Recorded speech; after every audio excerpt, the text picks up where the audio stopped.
They don't know. They have no idea.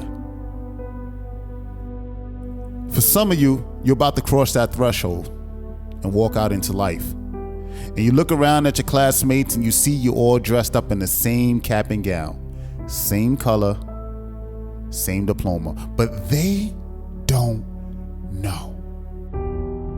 They have no idea the tears that you had to shed at night.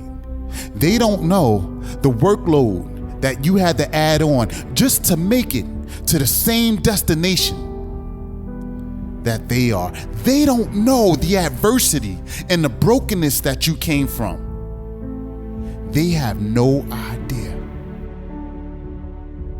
See, it's easy when you reach your destination for us to look back and judge others and for us to think that their journey is just as smooth and just as easy as the next person, but they don't know the weight that you was carrying to get to where you are.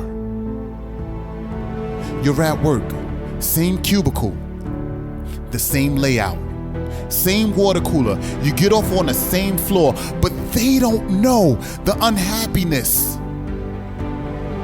that you're going through and the smile that you're using every day just to cover it up. They don't know the arguments that you had the night before and the divorce that you might be going through. They have no idea.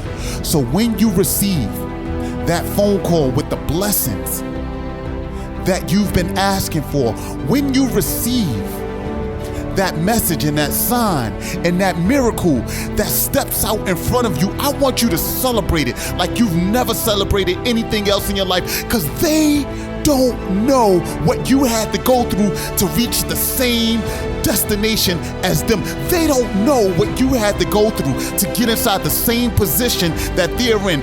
They don't know.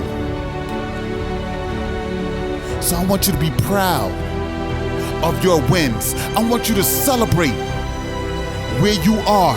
I want you to be grateful for where you stand, because they don't know.